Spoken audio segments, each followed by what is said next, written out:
And we are live. Hello, homemakers. This is a call out to all my homemakers, but in particular, I am calling out my young homemakers. I just feel compelled to talk to you tonight. So hopefully you can get something from this session. And then let me also say my iPad is far enough away that I can't see who's on. I can't see any of your comments or anything like that. So I won't be able to respond to your comments until I share with you all of my content. And no, this is not our regular night for Homemaking with Purpose. This is not the Homemaking with Purpose show. This is Denise Jordan, homemaker extraordinaire, shall I say, the apron diva. And there's just some things I felt like I needed to share with my young homemakers. And here I am rambling, so let me just get started. I was talking to a lady earlier today, and she was talking about being in the grocery store, and she looked over to the next aisle, and she saw a woman that had about $600 worth of groceries in her cart. So I'm thinking maybe she buys groceries once a month, that kind of thing.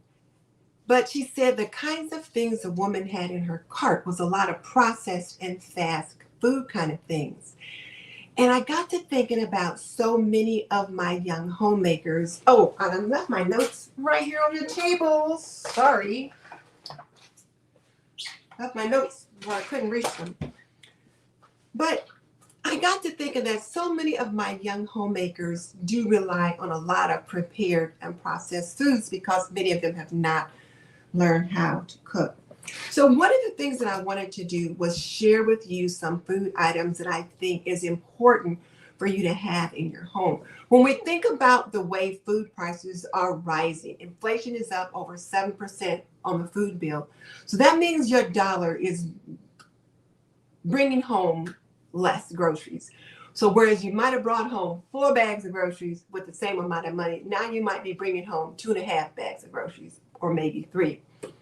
And that's a problem. And if you're a family that's trying to put food on the table for several children, it just makes it all the harder. So what I wanted to do was get out some food items that I think would be good for you guys to have. And my husband just went upstairs and he was like, "What is wrong with you?" He saw all this stuff out and he's like, "What are you doing?" But everything I have out here is for a purpose. So first of all, I was watching Granny Karma the other day, and one of the things she was talking about was prepping and all that kind of thing, which is what she often does. But she made the statement, 2 is 1 and 1 is none. And I thought, well, what does she mean by that? Well, and I'll show you, and I was able to relate to it real good today when I was trying to lay these things out to share with you. So I have 2 boxes of Nabisco Ritz crackers. And you guys know crackers have been in demand and they've been difficult to find in various stores across the country. When I found these, I picked up 2 boxes. So I've got 2. But Grandma Carmel says 2 is 1 and 1 is none. Because when I use 1 box, I got 1 box left. I bought these saltine crackers when I went, and I picked up 2. But then a friend came by, and I was talking with them, and they needed saltine crackers, so I gave them a box. So now I have 1 box of saltine crackers and no extra. So there's that. And then I put tea. Oh, gosh. I swear, I have wiped this bottle of honey off several times, and it's sticky. So I put honey in my husband's tea every morning. I had this bottle on the shelf in there. I had a bottle I was using in the pantry. Well, the one I'm using in the pantry is gone, and so now I'm using this one. Well, look how much I've used out of it already, and I don't have a backup on the shelf. So that's what it means by 1 is none, because I'm using the one that I have, and I have none as a backup. So there's that to think about. So I wanted to make sure that I made that comment.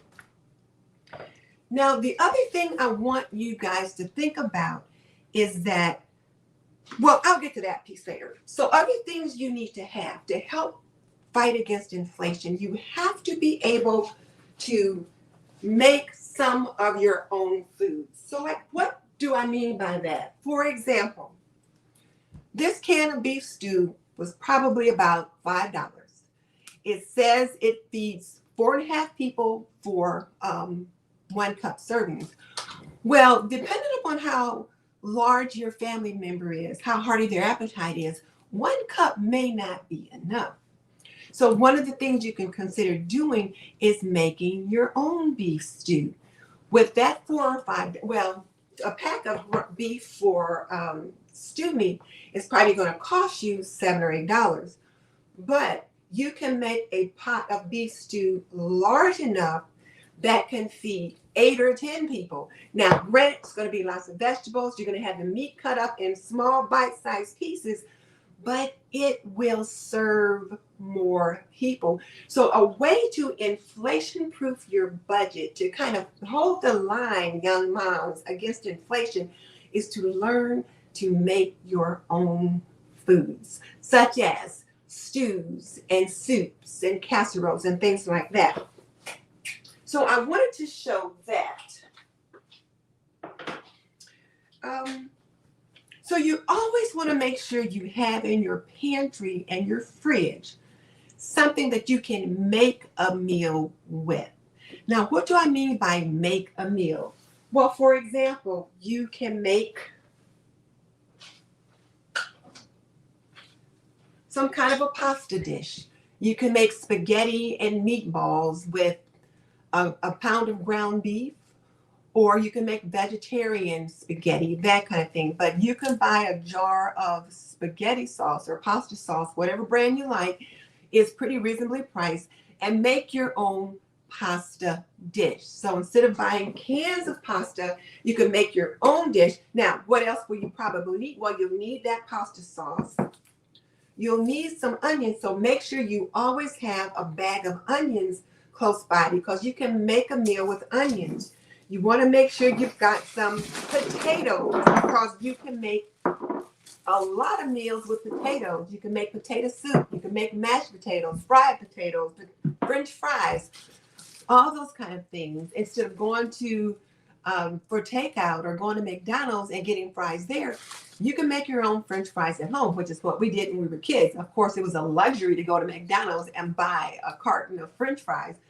But as we move into harder and harder times, we have to start thinking about, well, what was life like in hard times? And fast food was a luxury. Let's make it a luxury again. And that the things we have at home are those things that can sustain us. So you want to make sure you've got onions. You want to make sure you've got potatoes, even sweet potatoes, because you can make all kinds of meals with sweet potatoes as well. Baked potatoes, potatoes with beans on them, like a chili bar or a potato bar and different things like that. And you can feed your family very well. So that's something to think about. Let me make sure you guys can all hear me. Let me just check. So it sounds like everyone can hear me. Okay. I don't see any notes that says I can't hear you. So there's that. Oh, and I got a super chat. Oh my goodness. Thank you so much. I appreciate that. All right, so there's that. And the other thing you want to be able to do, noodles. Now I got out so much stuff I can hardly see it. You want to be able to make meals that will stretch and fill. So cozy down home comfort foods like chicken and noodles, beef and noodles, tuna casserole. I like tuna noodle casserole, things like that. So I got out some cans of meat. And one of the things you can think about as you buy your groceries, I encourage you to consider to begin picking up cans of meat. Maybe 1 or 2 cans of meat with each grocery purchase. Just 1 or 2 to augment what you're already getting. This is a can of turkey. This is a can of beef chunks.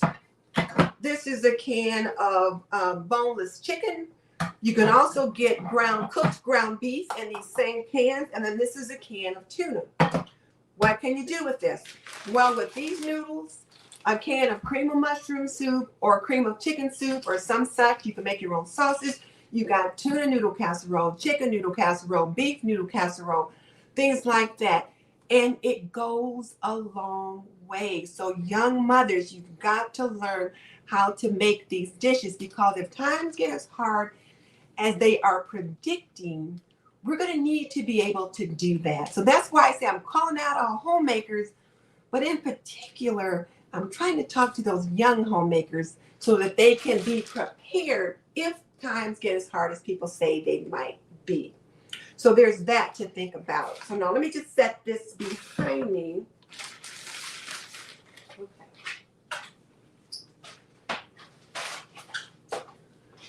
The other thing you'll want to make sure you're picking up is beans. Now, if you don't like beans, don't make your family not like beans because you don't like beans. Now, I say that. Now, I didn't like beets, so I didn't cook beets at my house. I don't like fish, but we have a whole lot of fish at our house. And I didn't want my children to pick up the poor habits that I have because of the way I represented the food. So if there's something you don't like, but it's healthy for your child, cook it anyway. I have a girlfriend who she doesn't like rice, but she cooked rice for her family. So learn to cook those things, whether you like them or not. You can cook them so that they're pleasing for your family and offer them to your family. So beans, I would buy some beans and try them out and see if your family will eat them. If your family will eat them, you can learn to make them very pleasingly. You can put chicken, sausage, ham hocks, beef chunks, or go vegetarian style. And you've got a nice hearty meal with the beans. Make some corn muffins or something like that to go with them. Have a salad, some fruit, and you've got a nice little meal. And a bag of beans is probably about, this 15 bean soup, which I really enjoy. I pick it up at Kroger's. It's probably up to about $3 now, but that bag of beans feeds like it serves 10. So this is something that I want you to think about, is learning to cook beans. Now, if you absolutely positively are not going to cook it, you won't eat it, then you don't want to buy things you won't eat. But if you're willing to explore, then consider something like that. And while I'm talking about that, let me also mention this concept of picky eaters. I hear more moms talk about their kids are picky eaters. Now, my kids might not like one or two things, but they weren't picky eaters. And I'm an old school mom because I had an old school mom. And what I put on the table, I expected you to eat. Now, with their reason, if there was something you absolutely don't like two of the three kids didn't like peas. My husband didn't like peas. I didn't cook peas. The kids didn't like potato salad. At least one of them didn't like potato salad. My husband didn't like potato salad. I didn't make potato salad. But everything else I cooked, I expected them to eat. So sometimes their lack of interest in a food could be that they haven't been exposed enough. So when you cook something that's new, make it an adventure. We're going to explore this new taste. And then have them take 3 no thank you bites before they say they don't like it. And then gradually, another day, have that food again. You got to take 3 no thank you bites before you don't like it. And eventually, they'll either learn to like it, because sometimes it's just a matter of the texture, the taste, sour, sweet, the way it feels on the tongue. Just like when a baby is first learning how to eat, and they're getting used to different sensations in their mouths. Well, kids have to have the same things. You just have to explore new foods with them. Allow them to try new foods and let them pick new foods in the grocery store, new veggies and that kind of thing to try. But that's a soapbox I hadn't intended to talk about, but it just kind of popped up. But that's something to think about. The other thing I want you young moms to be able to do is make your own. Sorry. You need to be able to bake bread.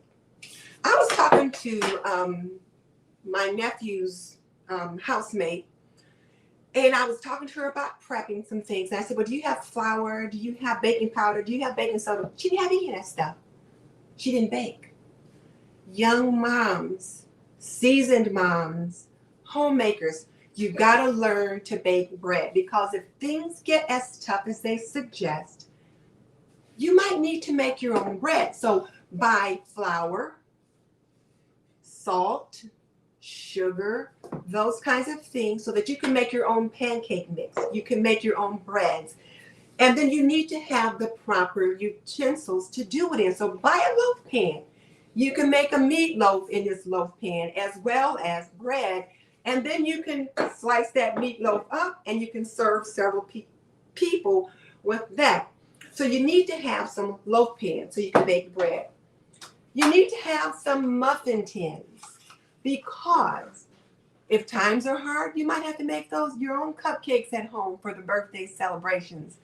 You can make corn muffins and different little tarts and things like that in these muffin tins. Now, these are the mini muffin tins. I've got the mini size. I've got the regular size. I saw some really cool, like jumbo muffin tins at Hobby Lobby, and I thought, those look pretty good. But I didn't buy them because that wasn't what I was there for. But you need to have muffin tins so you can make those things.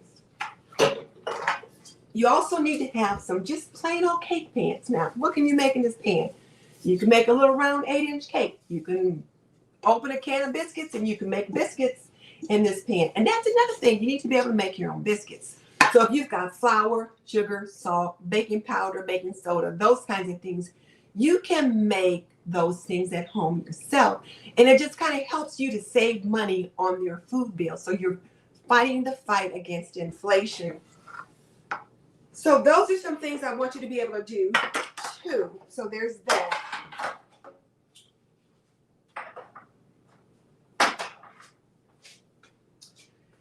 As the summer, well, as the growing season is kicking off, think about planting what they used to call a victory garden. Just kind of think about that, because start thinking about what food of your own can you grow. I grew some tomatoes, and I canned this jar of tomatoes myself. This is some petite diced tomatoes or tomato sauce or something that I canned myself. These are some lemon balm herbs that I dried myself and put them in the jar. Well, what can I do with this lemon balm? Well, if things get tight, you can make lemonade and other teas and drinks and things like that with this lemon balm. It's very easy to grow, very economical, and you and your family would have a lot of fun playing in the dirt. So think about something like that. But also, if you decide, I really don't think I want to plant a garden, it's okay. When harvest season is in and everybody and their mother got so many tomatoes they don't know what to do with, now they may not be giving away quite as many this year as they have in the past. But when people offer those tomatoes, they bring those tomatoes in and sit them on the counter in the break room at work or whatever.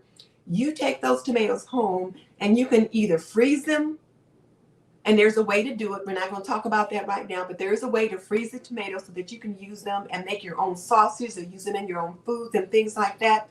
But tomatoes are food or meal makers. Tomatoes are meal makers. With this can of pasta sauce or this jar of pasta sauce, you can make so many dishes. Tomatoes are meal makers. Potatoes are meal makers. Onions, celery, and I didn't put any celery out here, and also carrots. Those are the kinds of things you want to have. Well, my kids don't like carrots. Well, you got to teach them to like carrots, hopefully. My oldest son still doesn't like carrots. He'll pick the carrots out of like a stew in a minute. But kids like carrots raw because they're real sweet, that kind of thing. They like to crunch on them. So when you're cooking those carrots, to get them used to eating them, make little carrot sticks. And when you cook them just tender enough so they're not too crunchy, still naturally sweet, and gradually learn to make them the way they like them. So carrots, potatoes, celery, onions, tomatoes are meal makers. So keep that in mind.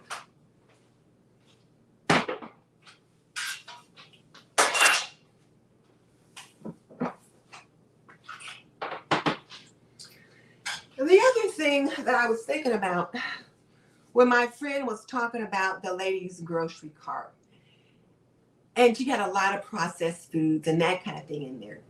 If times get really hard, you might want just a little bit of a sweet.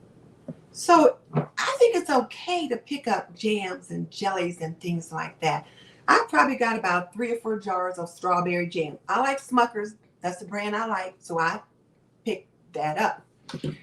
So pick these things up for your preps. Have them in your pantry so that when you've made some bread or you picked up bread at the grocery and you're having maybe tea and toast and just something like a light snack, you've got a sweet to spread on it, because regardless of how tight your budget gets, you need to have a little joy in that meal as well. So that's why I say if you buy the sugar, the flour, and those kinds of things, you can make your own frostings if you need to with the right kind of sugar. You got to have confectioner's flour for that, or pick up frosting at the store. But pick up those things that your family needs and will eat and that you want to make sure they have. But always also make room for the sweets. You got to have a little sweet in that as well. Something else. And here's some other like spices that I put up. This is some oregano that I dried from this past summer. I saved my spice jars when I would buy spices, and I just refill them. And so this is thyme that I filled. And here's some more oregano. It's a different kind. Look at these cute little labels. I got those from Kadia at her Healthy Home. Aren't they cute? This is, parsley. Parsley that I did.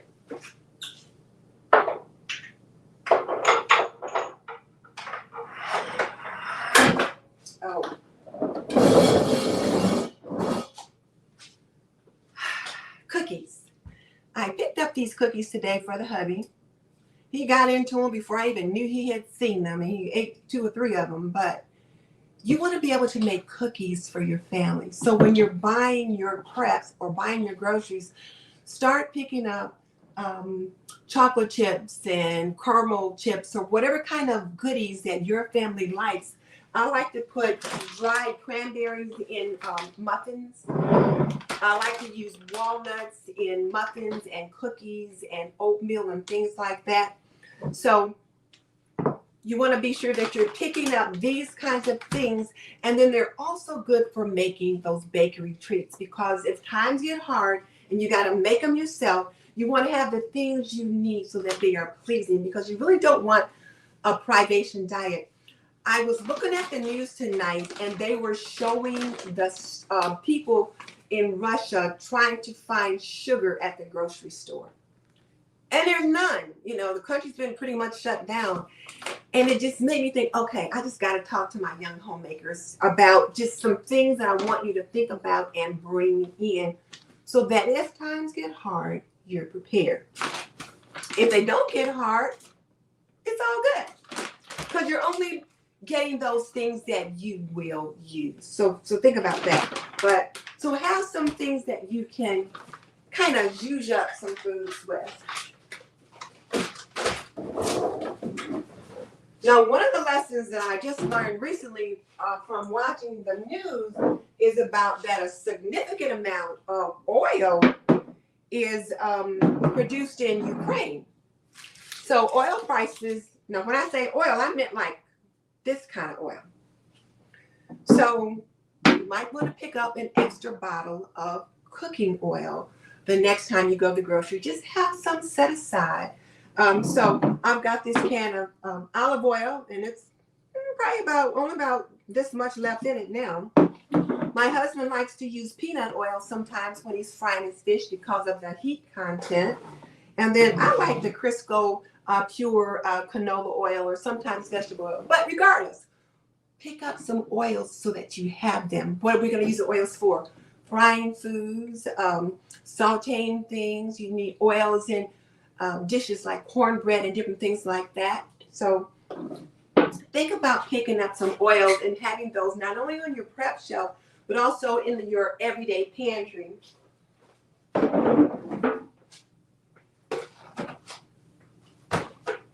I'm going to have time putting all the stuff back. I don't know if I mentioned this pasta. It's like a gnocchi pasta. This is an Italian gnocchi. This one has basil in it, so it's got just a little tinge of green, but it's the potato pasta that is lovely. And I made some chicken and dumplings, but I used this gnocchi. Oh my goodness. It was so good. And that's something else you can do is chicken and dumplings. Or if it's not chicken and dumplings, it could be, like the beef noodles and dumplings or whatever. But whatever meat you're using with all the extra broth and sauce and stuff like that, you can put dumplings in them. And it's certainly a meal extender. Other things you want to be sure to have on hand is coffee, if you're a coffee drinker. Now, I usually use my Keurig, so I usually buy Peet's or Starbucks, those kinds of coffees. But if times get as hard as they predict, I'm also picking up some of this kind of coffee so that I can just get out my Mr. Coffee Maker and make coffee this way because, this is a little pricey. There are those little pies that you can buy and you can fill them yourself. And I'm thinking I might get some of those. But to date, I've not done that. I've done it before, but I haven't done it recently. But think about what are the kinds of things you like to drink. I like to drink lemonade. So with my lemon balm, I can make a lemon flavored drink with water and citric acid and some other stuff. The teas, the prices on the different teas are going up. So you can make your own teas with some of the different herbs you can grow, or start picking up maybe one extra box every time you get your groceries so that you've got what you need. This one is an herbal cold care, which would be nice and soothing if you or your child or family member had a cold. And then this ginger is just nice for digestive health and other things. But whatever kind you like, just start picking up a few of those so you have them close at hand. So there's that. And rice. I forgot to mention rice. You want to make sure that you are picking up rice because, again, if all you have is some meat and rice, it can go a long way. You can make all kinds of dishes with rice. And sometimes if you're making a shepherd's pie, instead of having mashed potatoes on the top for that shepherd's pie, you can have rice on top. The other day, I made a chicken jollof rice, and it was, oh my goodness, delicious. And there was a lot of rice in that dish. We had rice for 3 or 4 days, and we enjoyed it. So rice is very cost effective. It is going up in price right now. Some of the rice crops across the country, well, in China and other places have not done as well. The wheat crops in China are the worst that they've been in a while. So wheat and rice and those kind of things, those prices are going to rise. So how can you try to hold the line against inflation? Try to buy things today at today's price. Buy a little extra. Buy things that you can make a meal with so that you don't have to spend so much money on processed or fast foods. And it just kind of helps with your budget. So there's that. The other thing to think about is chocolate. Oh my goodness, the candy bars are so expensive. I have just been appalled by $3 candy bars in stores. I've been refusing to buy some until yesterday. Me and Blue Skies went shopping, and I hadn't had any lunch, and I was starving. And I ended up spending $3 on a Milky Way. Now, granted, it was a double, the kind that had the 2 small ones in, but the same candy bar was like $1.50 this time last year, when now it's $3. There's been talk that there could be a problem with being able to find cocoa, that kind of thing. I don't know if that's true or not, but I've been picking up, like maybe every few months, I'll pick up another carton of cocoa. Well, why cocoa? Well, you can make hot chocolate yourself. Like, I like to buy this Swiss Miss, and it's lovely. Just add water and you're good to go. But when we were kids, we didn't have Swiss Miss. We made cocoa this way. You can make cocoa this way today. Plus, you can use this cocoa for baking and things like that. So think about picking up things like this. So when it's coming up on spring and summer now, but as they said on the Game of Thrones, winter is coming. So when winter does come and you want a nice, hot, cozy up drink, then you can make your own cocoa or hot chocolate at home. If you are unable to afford this, you could make a whole big pot with something like this. So think about that.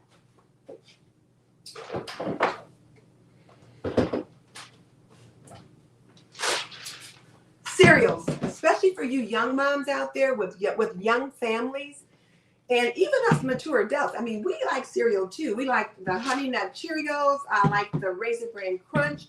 I like the Frosted Mini Wheats. You know, I like those kinds of cereals. And my sister, Mickey Blue Skies, had been looking for Rice Krispies for a while and had not been able to find any.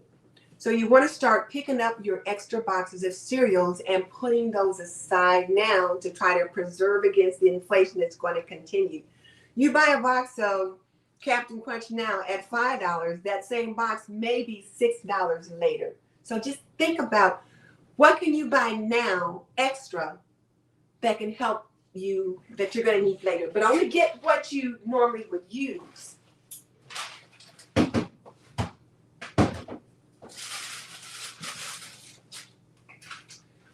Now, the other thing I want you to think about is becoming a no-waste kitchen. My friend Mary at Mary's Nest, she is really big on being a no-waste kitchen. And what she means by that is that you don't waste food. So like these orange peelings that we have from these cuties, I'm going to dry them and then put them in my own spice jar. So if you think about it,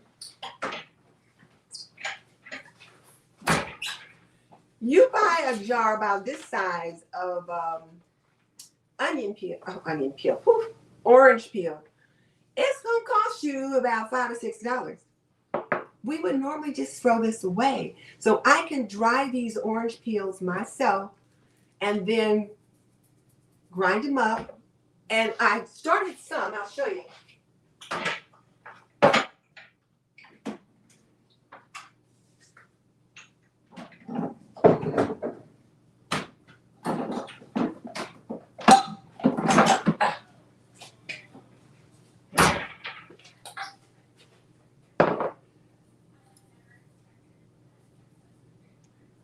This is lemon peel. And this is orange peel. So when I say a no-waste kitchen, instead of throwing these away, I'm making use of them. So there's that.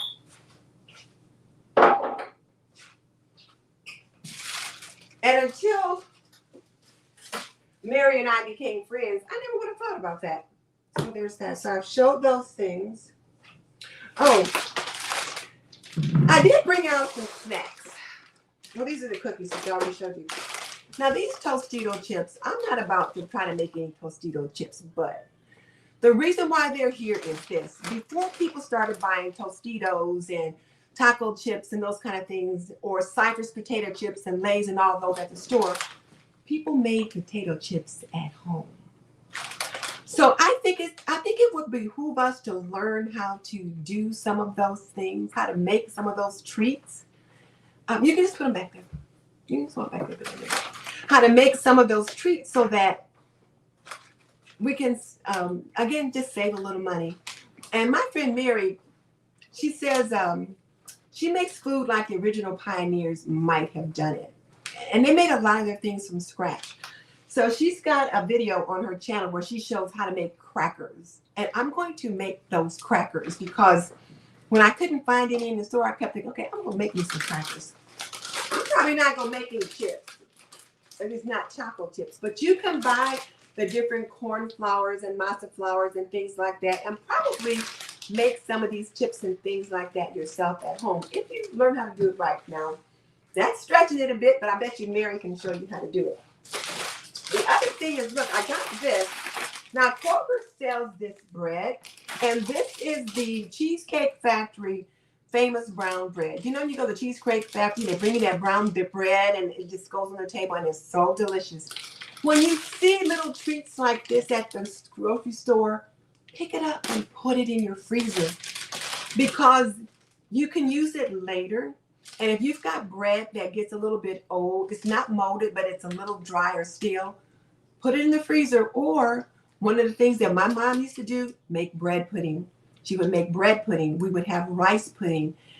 We would have corn pudding. So all these different ways to use what you have to make just a little bit of a sweet.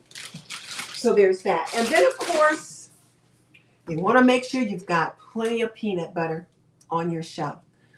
You can make sandwiches for your kids. You can make peanut butter cookies. And there's so many different things you can do with peanut butter. So peanut butter is a good food extender as well.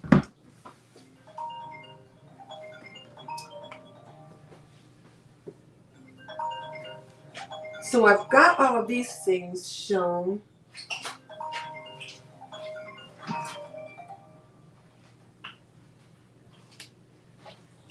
So I've got all of those things shown. I'm trying to think if I'm missing anything. Oh, sorry. Hey, I'm doing a show right now. I'll have to call you back, okay? Okay. Sorry, otherwise the phone would just keep ringing. So I don't usually answer it, but I should have put it on Do Not Disturb. I always forget to do that. I think I've shown you everything. Oh. So I talked about buying flour. Make sure you have about 10 pounds of flour at the house. And if you don't bake a lot, then you could put half that flour in the freezer, or not in the freezer. You could put them in jars like this, or you could put half of it in the freezer. Maybe buy 2 5-pound bags, put 1 bag in the freezer and 1 bag that you have out, or just put the other bag in some kind of a storage safe container. A lot of times we can buy oatmeal. You can buy instant oatmeal. You can buy old-fashioned oatmeal, whatever. Oatmeal is such a good treat for the kids. You can make a nice, hot, hearty breakfast. Add some raisins and walnuts and all kinds of goodies in it, and it's delicious and it's certainly filling. So think about that. And then other things to consider, like I said, sugar. And then grits. I read this book called Where the Crawdads Sing, and there was a girl in there that she had grits every day, and sometimes grits was all she had to eat, but grits can be filling. I make shrimp and grits for my husband at Valentine's Day and maybe a couple other times during the year. I make grits in the morning sometimes for breakfast. I like my grits with butter and sugar in them. People in the South like their grits with salt and pepper, whatever, gravy. But there's all kinds of things you can do with them. But it's certainly a way to put some food in the belly, and it's pretty good. So there's that. So these are the things that I wanted to show you guys. Now I wanted to talk about something else. So I got these new cookbooks. And I think I can come over and sit down now. So let me do that. Well, no, I better stay over here first, and then I'll go sit down. So I got these 2 new cookbooks. This one is called 25-cent dinners, like for families of 6. 25-cent dinners for a family of 6. So now this is supposed to show you how to feed your family of 6 for 25 cents. Now, this cookbook was made in, oh shoot, let me see, because I ordered it 1879. This cookbook was written by Juliet Corson in 1879, and she based it on the previous cookbook of How to Feed Your Family on 15 cents, like 15-cent dinners for a family of 6. So one of the things that I'm going to do, and I found it on the Guggenheim Project. There's this big museum for books that are out of print or like out of copyright, and they put them on microfiche. So somehow they it's not set up like regular cookbooks. Like, see, this is how it's set up. But I'm going to try to make some of these recipes, but this is the thing, and I'm going to do it like for you guys. What I have to figure out is, what does 25 cents in 1879, how does that compute to like today's dollars? Like, would it be $1.75? Would it be $5? I don't know. But I'm going to figure that out, and then I'm going to make some of these meals for you guys, and we'll see what's what. Because these people learn how to stretch their food budget. This other cookbook I have, Grandma's Wartime Kitchen, World War II and the Way We Cooked. I made the hot potato salad out of this cookbook last Saturday when I was on the cooking show with Leona Dooley at Ebony, Ivy, and Time in the Kitchen. We had so much fun, but my kitchen looked like a bomb had dropped on it by the time I was done, because I was trying to make 3 different things. I had stuff everywhere, and I didn't plan my strategy correctly about how I was going to cook what. So it took us a long time, to get it done. But it was fun. But the hot potato salad was delicious. And it reminded me a little bit of the German potato salad that my friend Mary at Mary's Nest made when she made her apple pork chops. And so I made the apple pork chops, but I made the hot potato salad from this book. Well, what was the difference in the hot potato salad? Well, one of the rules that it talks about in this book, and this was like how to win the war and how the people in the home front could help the war effort by preserving the food they had here, being more discreet with what they ate so they could send more to the troops. And so the guidelines included don't have meat, fish, cheese, eggs, or poultry in the same meal. You can only have one of those items. At least they were encouraging you to only have one of those items in a meal. So if you had, say, mac and cheese as dinner, then you didn't have any meat or anything else. So in this hot potato salad, you used 1 egg. Well, when I make potato salad, which isn't often, I usually use 4 to 6 eggs, and then I use raw onions and pickles and all this kind of stuff. So when I made this potato salad, my husband was like, I don't like potato salad. I said, well, taste this. You might like it. Well, he loved it. Well, what was the difference? Well, first of all, you used 1 egg, and you used the raw egg, and you made this kind of a sauce that you cooked and got it hot, and then you gradually mixed that 1 egg into the sauce, so the hot sauce kind of cooked the egg, and then you used the potatoes, and you sauteed your onions before you put them in there so that your onions are nice and soft. They're already cooked. And then when you assembled everything, you also use 4 strips of bacon, and you fried the bacon, then you crumbled the bacon up, and you put the bacon on top of the potato salad. He was like, this is potato salad? I said, it's hot potato salad. It's how they made it then. I'm going to make some more of these dishes for you as well. And what I'm going to do is look at how is it different today from how we cook today and how we can save money on foods in that way. So, okay, so now let me find my notes. And I'm going to come over now and sit down. This way I can see who's on. And I can see what people are saying, and then I can also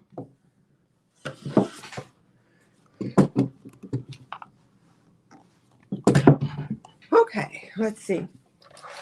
So the other thing that I want to tell you guys about, and then I'll start looking at comments, is Danita said she Googled. Oh, shoot, I just broke my thing. Oh, my husband will have to fix it for me. Oh.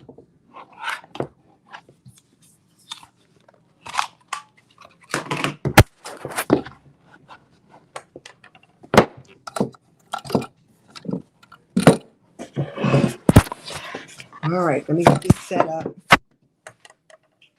Now I got to scoot back. Got a little work for hubby after this is over. Okay. There's a couple YouTube creators that I want you guys to take a look at that I think have some important information to share about this same subject. One of them is Under the Median, Hope and Larry from Under the Median. And they were on our show a few weeks ago. They've been given lots of tips just about every day on how to save money on gas, how to save money on your food bill, how to save money at the grocery store. They have a lot of different strategies to use. And one of their strategies is to use 10% of your grocery budget to buy things to put back on your prep shelf. So that's why when I go to the store now, I'll buy either 1 or 2 cans of the canned meat to put back, or I'll get a couple bottles of honey to put back or whatever. So watch Larry and Hope at Under the Median. They've got lots of great information to share. The other one is Mary at Mary's Nest, because she shows you how to make crackers. She shows you how to make your own bone broth. So I've been making my own chicken bone broth and things like that. Now I do still buy some, but when I roast the chicken now, I save that broth off of the chicken. I'll fix it up just like I'm going to make a turkey so that I've got plenty of extra broth to use. That's a way of having a no-waste kitchen and to conserve things for that as well. So be sure to watch those. Okay.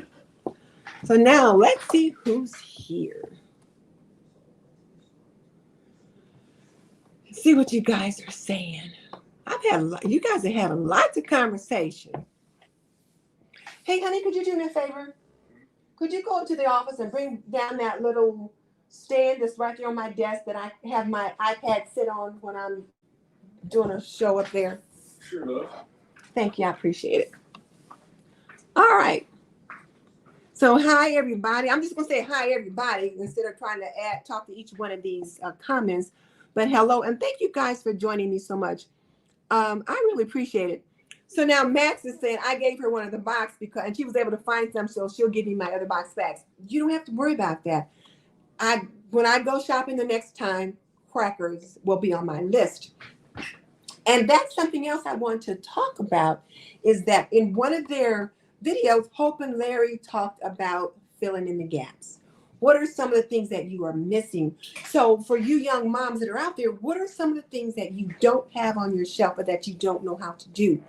If you don't know how to do some of these things that I talked about, buy a good cookbook or just go online. I'm old school. I like cookbooks. I like looking at the pictures, but so many of you today, just Google it, just go online and watch it. And that works out just fine as well. The cookbooks. Okay. This one is Grandma's Wartime Kitchen, World War II, and the Way We Cooked. I'll link it in the description box once I'm all done, but I don't know. And this one is 25-cent dinners for families of 6. And this one is by Juliet Corson. Thank you, dear. Hey, can you fix this for me? I think I just broke it.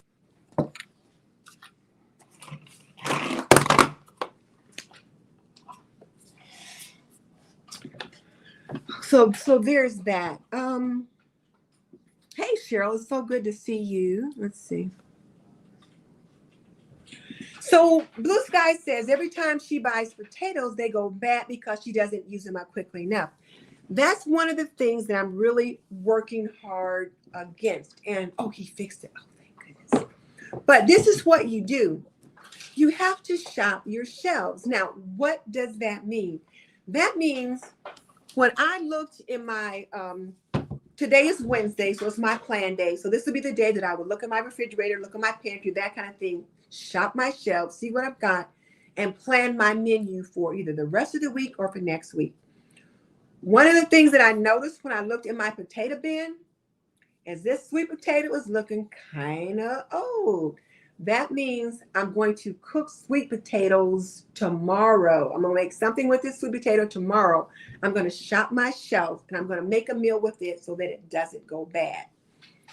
For my bag of potatoes, again, when I shop my shelves and I say, okay, I've had these potatoes for maybe 2 weeks, and potatoes will last for a while. Maybe I need to make mashed potatoes one day, or maybe we need to have baked potatoes or fried potatoes for breakfast or whatever. So when I say shop your shelves, that means go in your refrigerator and see what looks like. Okay, this red pepper looks like it's gonna, getting a little salt. So I might need to make something with that. Looks like this bacon has been in the fridge. When I made the bacon and had it on top of the hot potato salad, well, there's 5 strips left. Well, I think, okay, that bacon's been open in the fridge for about a week. I don't want it to go bad. So maybe tomorrow for breakfast, well, no, because we got something to do tomorrow. But maybe on Friday or Saturday, we'll have bacon for breakfast. Or maybe I'll make shrimp and grits again, and then I'll use the bacon for that. But I'm going to be using that bacon soon. Could just be a potato bar, and we use the bacon on that. So there's that.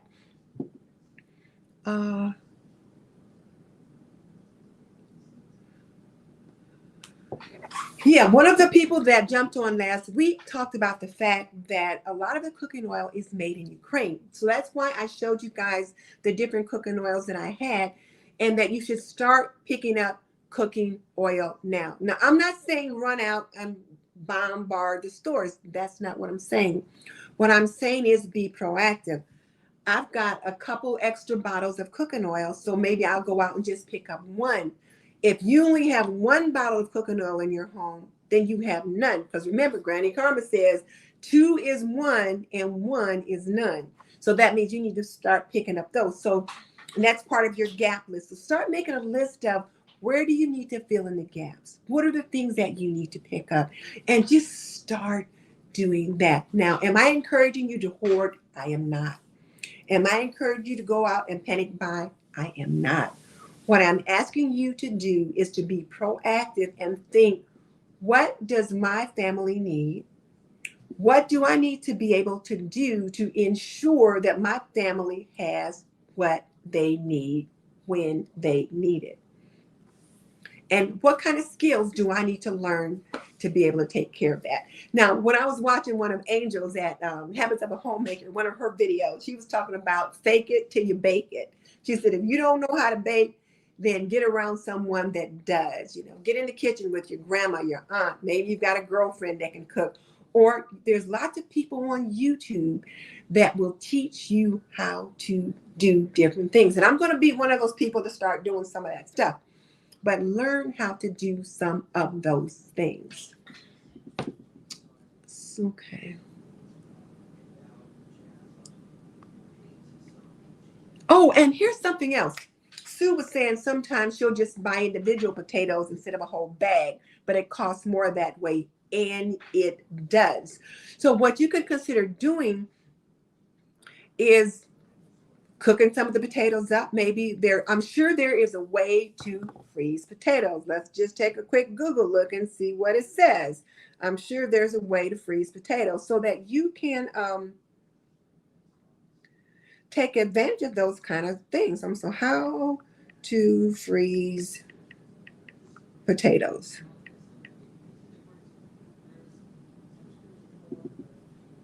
Okay, I found several sites that just popped up that tells you how to freeze potatoes. So when you buy those potatoes, cut them up into the sizes that you want and then follow one of the guidelines that tells you how to freeze them. Then that way you're not letting them go bad. So think about that. And again, hey everybody. Martha Howard talked about tuna casserole is very good. She buys a bag of potatoes to make French fries. They were on sale last week. Good. That's a good deal. Let's see. And I'm glad you guys are talking. I'm not doing all the greetings to everyone because I'm trying to get through things because I don't want to.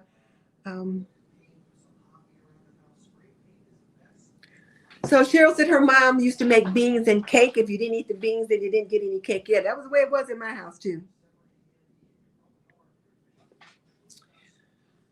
Yeah. Amanda says that she's glad I'm talking about having kids try out new foods. Her old pediatrician told her to do things that way with her first son, and she's so thankful. She doesn't have picky kids, and she has 7 kids from 5 to 20. You've got to expose them to different kinds of foods, make it an adventure. The more things you eat, the more things they'll eat. The more things they see around the table, the more things they'll have. I remember, and you guys are going to laugh at this, showed you how old I am, but my daughter, when she was in 4th grade, she went to a new school and then got to be friends with some kids in the school, spent the night with a girlfriend, and came home wanting a bagel. I'm like, what's a bagel? I had never heard of a bagel. I didn't know what a bagel was. Now, a bagel is a staple in our house and so many other houses across America. So she was exposed to a bagel at a friend's house, and then I bought bagels because she wanted one and have bagels all the time. So we just have to expose them to different things.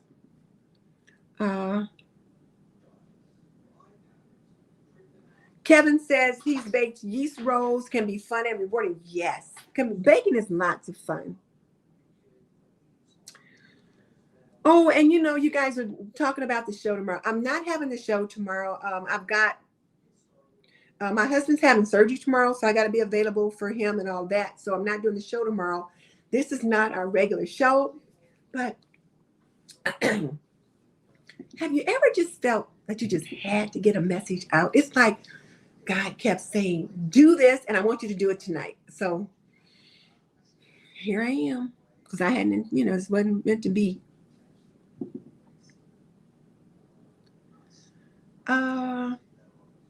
Let's see what else.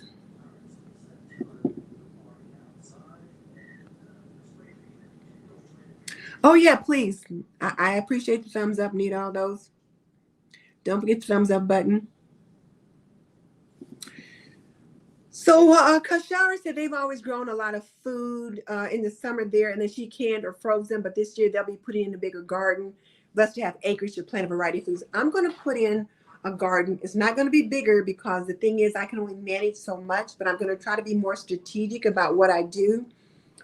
And I bought one of those all-American canners, which I have to learn how to use. I've not used a pressure canner before. So I'll be watching Miss Homestead Hart and Granny Karma and some of the ladies on Needy Homesteader and those kind of things so that I can learn how to do that. Let's see, what else? Anything else? Yeah, and that's another thing you can do too. When you're looking at how to save some of those things that you buy, I've been saving certain size jars that I like so that I can put some of my dry goods in them. So my herbs and things like that that are a little bigger that I can, have a bigger jar of. I've been saving some of those soup jars and different things like that. And then I wash them out, get the labels off, and then I use those. And then the spice jars, I like the McCormick spice jars, so I just save them. Okay. So Cheryl's been picking up chocolate chips and oatmeal for cookies. Yes, do that. Oatmeal raisin. So Mars says oatmeal raisin, keep those ingredients on hand. Yeah. Yeah. I always have oatmeal. I always have raisins, peanut butter, chocolate chips, those kinds of things. Now, one of the things that Mary at Mary's Nest talked about is having a good inventory of what you've got. And Mary's got a new printout that is much smaller than that huge four corners pantry thing she has that just helps you get a good handle on what you've got. So I'll try to remember to link that below so that, or at least I'll link her channel below so that you can pick it up. So you can go over there and find it, but because she's got all kind of goodies over there that you can use. But it's important to do an inventory so that you know what you've got and then you can fill in your gaps. And then there is Angel. Angel, did you hear me when I was talking about you earlier when I said you said fake it until you can bake it? So, and to get around people who can help you learn how to do those things because it's important that you're able to do that.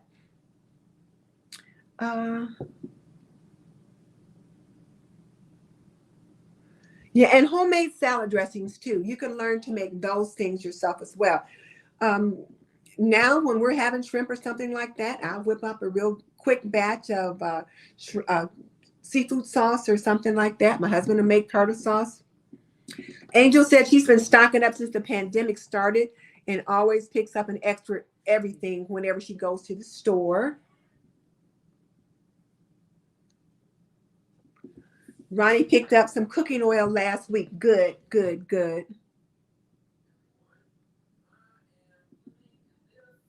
Let's see. Hey, Penny. Hey, everybody. So Cheryl says she has instant coffee and powdered cream for just in case. So yeah, those are things to have as well.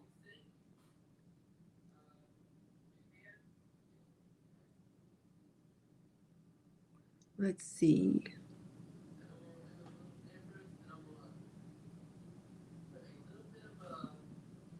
Let's see, everybody. Debbie Joe, I got another card from you. It was so nice to hear from you. I tell you what, it is so nice. 8 Acre Homestead.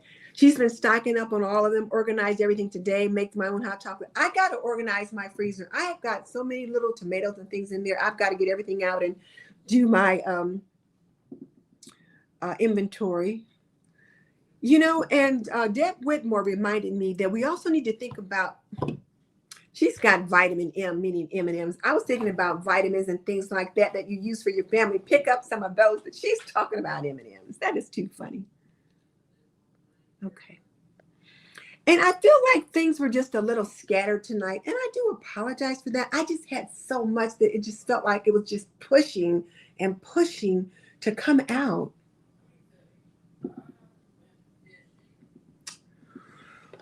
Well, Penny says we have to go back to home farming. Living food is too expensive. Well, see, here's the thing. Home farming is just not going to work. Most of us don't live in an area that's conducive for that kind of thing. For example, in the neighborhood that I live in, you're not allowed to have chickens and things like that. Now, we have some new residents in the neighborhood, and they've had chickens, and right now they've got some chickens because I look down the yard and I can see the chickens in the backyard. And several times the animal shelter's been out and removed the chickens from their yard because you're not allowed to have chickens in our neighborhood, and in certain places in the city, you're just not allowed to have those kind of animals. However, I was watching Lead Farmer 76 and Ms. Homestead Hart and Kadia at Her Healthy Home, and I thought, chickens aren't a bad idea right now with the cost of eggs and poultry and all that kind of things. It's not a bad idea. So, okay.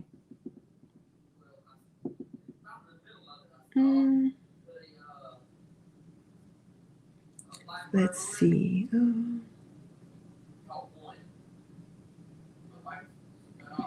Yeah, the olive oil. I just had that one can of olive oil. And then after I got it, I got a little bit worried about it. But we've been using it quite a bit. My husband is finding that he loves it. So we're going through it pretty quickly.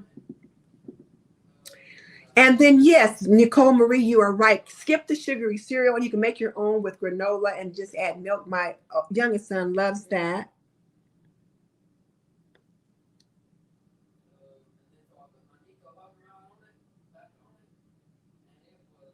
Let's see.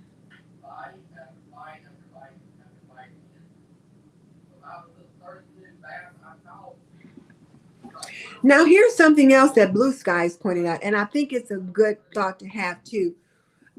When you think about what are the things that you use on a day-to-day basis, if times get really tough, and it's particularly if you look at those futuristic or cataclysmic movies where some big event has happened and there's a lot of destitution in the world, what are some of the things that people can't find? And things like paper, notebook paper, just to be able to write notes on paper, and pencils and those kind of things can be quite pricey. So you might want to stock up on things like that too. Have some extra stashes of wax paper. And I got some wax paper out today because I was taking some of that nut bread with me when I was going to get my hair done. You guys know I usually go on Thursday, but I had to go today since I've got something I have to do tomorrow. And I took out a piece of wax paper, wrapped it up, and put it in my purse to take it with me. When we went to visit our daughter a few months ago, and I put wax paper on the grocery list, my son-in-law said, I haven't bought wax paper in years. What do you even use it for? Well, instead of using all those little sandwich bags and all those things that can be a little costly, you can wrap up a sandwich with wax paper, which is what we used to do when we were kids. But it worked out fine. And then, of course, I used the wax paper to help grease pans and stuff like that.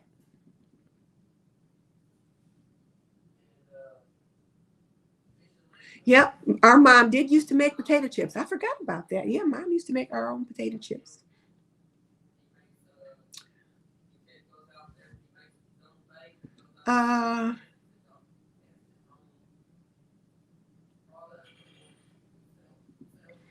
Lentils, yes. Also, lentils are so good. I like lentils and I also like beans, but you're right. Lentils do have kind of a more chewy taste like meat does. So yes, lentils are certainly good. Yeah, that Cheesecake Factory bread, it's really good. Ronnie says when her bread gets stale, she makes croutons. Yes, you can make croutons, but you can also make bread pudding if you need a little sweet. So don't forget that.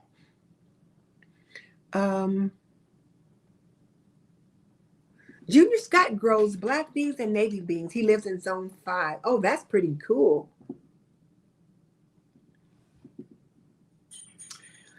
I like this idea, Jeanette, to make a baking station in your kitchen and put those base ingredients on the canisters on the counter. And then I saw on here where someone, so 8 Acre Homestead, she puts the flour in the freezer and pulls it out as needed in her pantry as it lasts longer. Yes, you do have to have the freezer space. What are the best grits to buy to make everyday grits? I usually just buy Quaker grits, you know, just in a little box. They're just plain old grits and they take 5 minutes to cook. Oh, I've never been to Trader Joe's. We just got one here last year and I haven't been out there yet. It's way on the other side of town. But yeah, Quaker grits, they're fine. You can buy them in a 5-pound bag sometimes or in those little 2-pound cartons.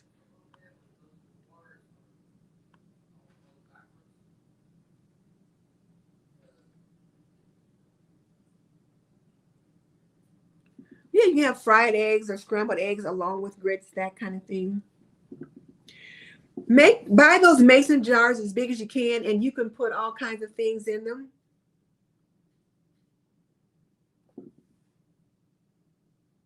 Oh, red cornbread. Junior Scott, I'm gonna have to look for that. Florini Red makes great red cornbread. I'm gonna give it a try. Okay. Uh, so Limela says she freezes flour for at least 24 hours to make sure she's not bringing home bugs. Yes, I got some wheat flour from Blue Skies today, and it went straight into the freezer. And I'm with you, Cashar. I like hard copy cookbooks. You know, in case the internet goes down, you got them right there. But I like being able to touch them and look at the pictures and that kind of thing.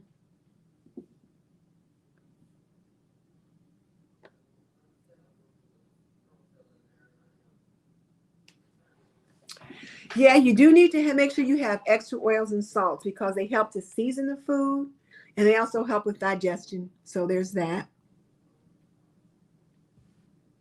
Okay, so the 25 cents is about $7 according to the inflation calculator.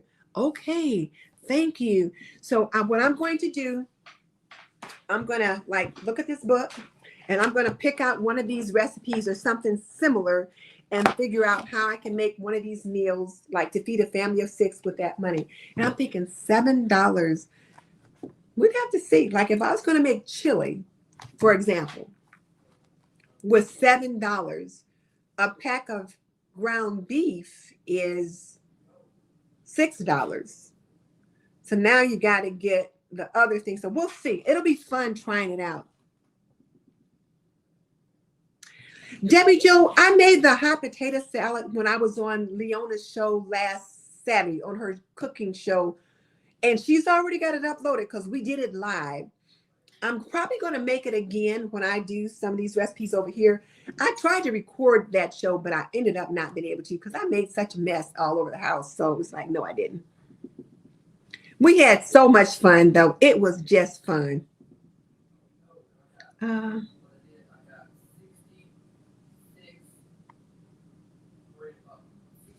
Yep. You guys, yeah. So you guys are right about that. Yeah, and you can put your bay leaf with flowers and beans, keeps bugs and moths away. Yeah, I do that. I got them all over my pantry. Okay, I think it's about time to wrap this up. I think I've gotten all the things covered.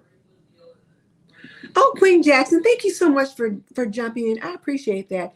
Do you guys have any questions that I can answer real quick before we go? Oh, hey, Mara folded laundry while listening. Multitask. Yes, definitely. So, yes. And I thank you guys for jumping on. I really do. I really do. And I hope you don't feel that I was too scattered, but I had everything up that I wanted to show you. And Wendy said her mom raised her to be frugal and she appreciates all those lessons. Our mom raised us to be frugal as well. I didn't always appreciate the lessons, but now I'm coming back to think, mom was a lot smarter than I thought she was, which happens as you mature. And oh, Ronnie, it's fine. I ran upstairs to pick up something today and I just stopped and I was like, oh, I'm moving normally. And I thought, thank you, Jesus. It's like I stopped and I said a quick prayer of thank you. The meds and the exercises and the things they've told me to do are working. So yes, I'm doing great. Penny's going to look for those crackers. Love the book. I'm going to put it in the description box. Thank you, Junior. I appreciate your jumping in. You know, Stephanie, I want to start canning too. I bought the new canner, and I'm going to learn from Granny Karma, Miss Homestead Hart, and then the Needy Homesteader. Mary gave me a list of several people to look at that teach how to do that. Yes, I do have a little sweetie pie husband.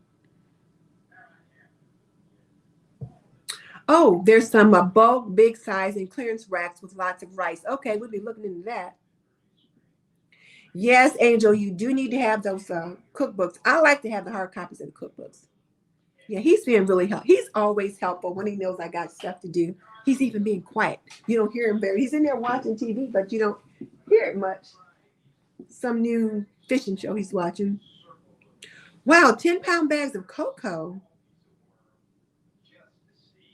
And she makes her hot chocolate from scratch. See, you can do that. So Cash Hours is the best one is the Better Homes and Garden Cookbook. And I think Angel likes the Better Homes and Garden Cookbook as well. I've got the Betty Crocker, one of the first ones they've got, plus the Betty Homes and Garden. Oh, Nicole Marie, great idea. Cut up the potatoes, add them to a bulk freezer meal. Also shred some of the potatoes and freeze them as well. Yeah, cut them up different kinds of ways.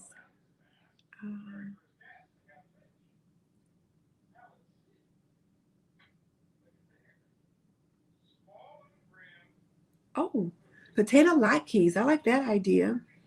This guy was trying to send me a note. I'm trying to find it.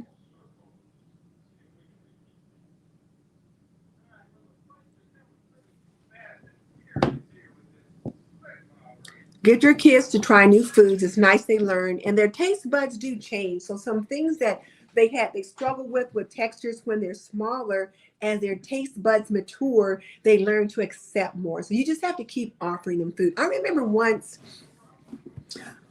I was at a clinic in Indianapolis when I was a student nurse, and we were working with a young mom with the baby, and we were asking her about had she introduced solid foods to the baby yet.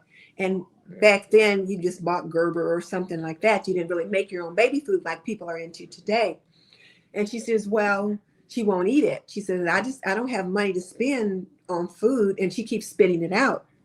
Well, one of the things that we had to teach her is that when babies are learning to eat, they have a tongue thrust. You know, they're used to sucking with the on a nipple. So once they're learning to eat solid foods, they have a tongue thrust that just kind of normally thrusts the food back out. That's why you see the mom constantly scraping up the food and putting it back in the mouth. She didn't understand that that was part of the normal physiological reflex. She thought the baby didn't like the food. So there's education you got to do with the parents and education you have to do with the kids. So just kind of explore. So if you guys have family and friends who talk about picky eaters, gently, very gently and kindly encourage them to explore things like that. Try freezing eggs. Cheryl, I was going to try that. I've been hearing people talk about that. I've not tried it yet, but I'm going to give it a try. Let me know how that works for you. So, and you know, Jeanette, I hear you about the snacks. I make sure I buy snacks. My husband loves snacks, and I buy snacks for him every week. Especially now that I'm buying groceries every week, I buy snacks every week. I don't think you should deprive your family of anything if you can avoid it. If there's some snacks you can make yourself, make them. But have room in your budget for those potato chips and whatever things it is that they like. Oh, Christina makes her mashed potatoes and freezes them. So she's already made them. She thaws them out, dots them with butter, bakes them. Oh my goodness, I'll bet those are delicious. Well, you can buy like Bob Evans and other forms of mashed potatoes at the grocery store in the deli, not the deli, but yeah, in the deli. And they're already situated. You just got to take them home, open them up, put them in the microwave or put them in the oven. So yeah, you can make your own mashed potatoes and freeze them. So when Sunday comes around, you're good to go. Sue's frozen lots of stuff.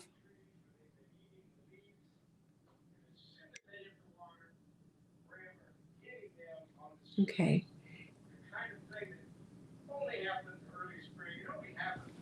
So Mind Your Matter says she has a basic backyard garden, yields lots of fun, and picky eater kiddos like the process. She has 4 littles and younger, so she feels she can speak on that. So see, so Mind Your Matters, what is your name? We like to call each other by name over here, but so if they're loving the process, are they eating the things that you guys are growing? That's the thing I want to ask you, because I'll bet they are. I bet you they like trying whatever it is that you're bringing in from the garden. And Michelle from My Everyday Wife is here. Hey, Michelle, I haven't seen you for a while. Yes, you can make your own pita chips and all of that. So yeah, these are things that young moms need to be able to do. So please, people, let's learn to do these things. There's many YouTube channels that can teach you how to do all of that. Nanny J, good to have you here.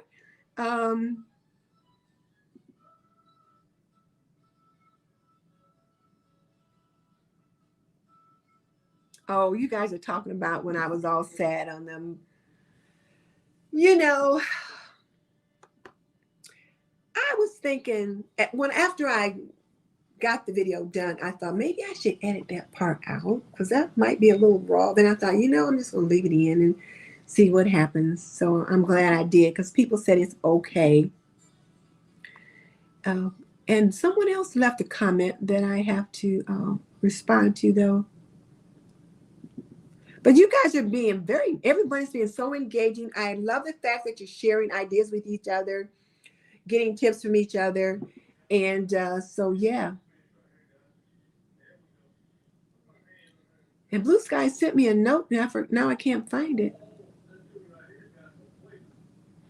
So Faith says she didn't bake bread because of an injured hand because she can't knead it. Oh, Camilla Genevieve says she recently found my channel and she really loves my joyful and down-to-earth self. So good. Thank you. I'm glad of that. I appreciate that. A no-knead recipe, yes. You can just kind of stir it. So that's great.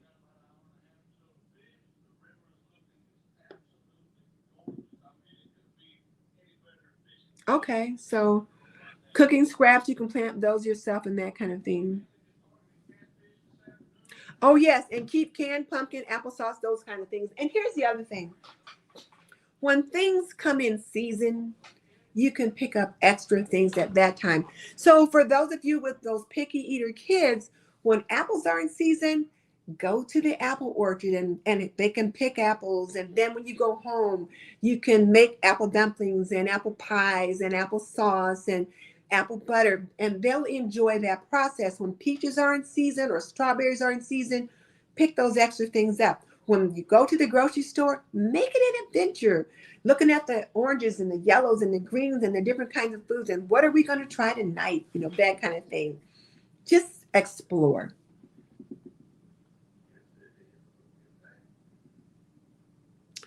Sandra says, just trying to save money. And you know what? I get it. I'm trying to do that too. I am trying to do that too. I'm really trying to look at things differently.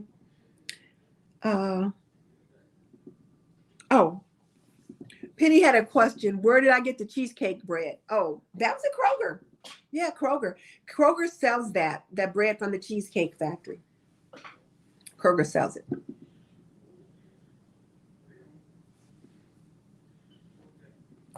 Oh, yes. Put oats in a blender to make oat flour. I made these I made these oatmeal cookies from this site called Going Green Cooking. And I had to make some oat flour, and it was pretty easy to do. I just put it in my food processor and just blended it up. So it worked out nicely. So I'm going to do more of that. And I picked up some different kinds of meals and flours that I'm going to give some things to try too. So I'm going to have a lot of fun trying some of these things. And then Mind Your Manners said also, we need to get used to eating in season, because that will help our diet and our mindset for when things continue to get tight.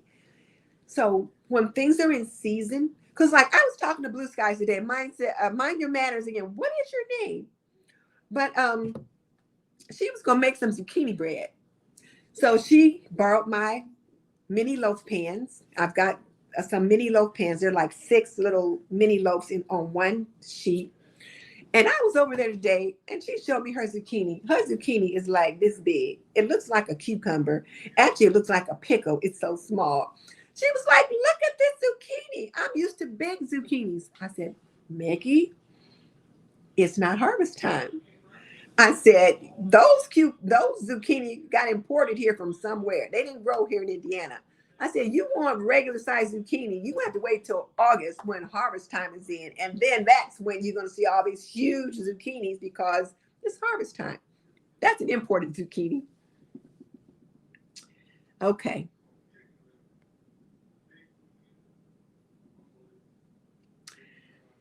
And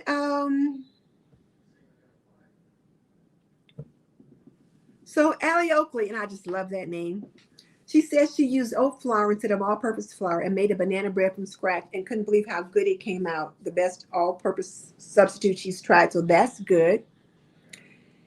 And oh, Kate, I am so glad you joined us tonight. Kate, I was talking about how to really try to save money on your food budget and some different tips. So you guys, this is one of the people you also want to check out in how to be more frugal right now, because Kate has got it down to a science and she makes it fun. Kate, I've been kind of scattered tonight. I just had so much stuff that was just pressing to get out. So for whatever you guys have missed, please back up and check out the replay. And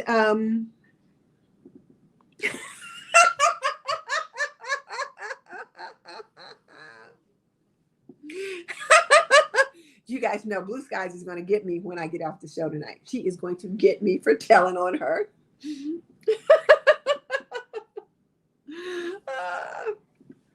Anyway, so Javisha says she doesn't look at prices when she goes grocery shop. She just gets what she needs, just her and the hubby, so the grocery bill's never outrageous. Well, see, here's the thing. It's just me and the hubby here too. And I just get what I need, and I just get what I want. And our grocery bills have been outrageous. But the other thing is, I buy things now that I didn't buy when we had a young family, because of course we couldn't afford it. We got a little bit more disposable income and it's just the two of us. But now as inflation is going up and the dollar is shrinking, I don't have as much disposable income as I thought I had. Here's the other thing.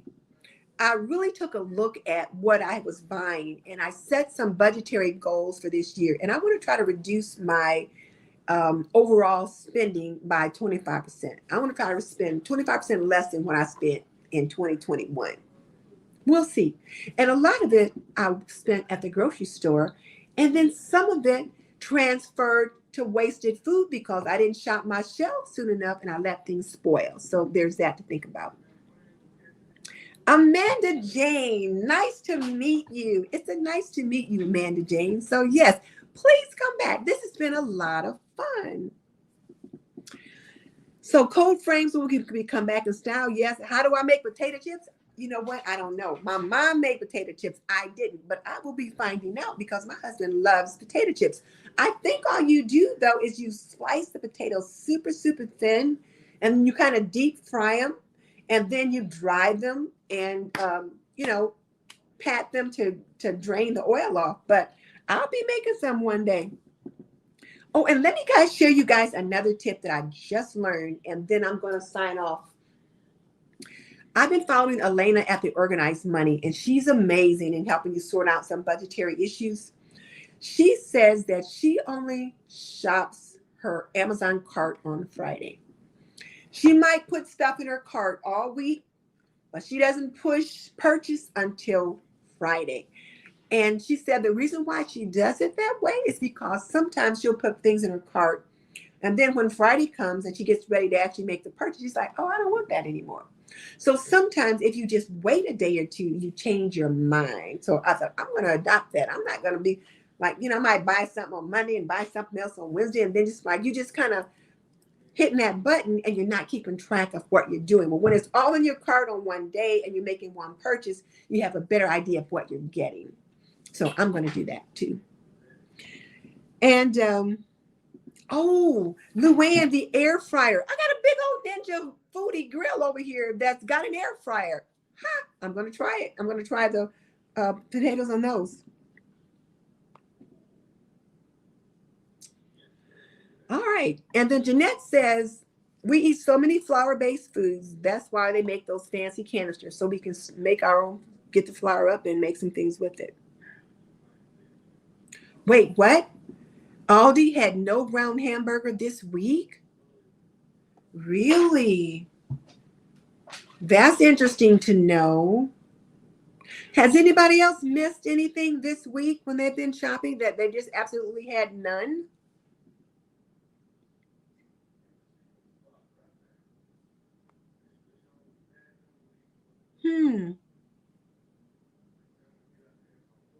Wow. None. That's interesting.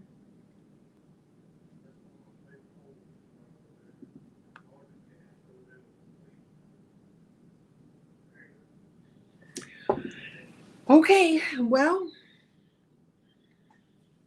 I think, guys, I've been on a little bit longer than I intended to. I want to thank you so much for joining me and listening to me as I talked.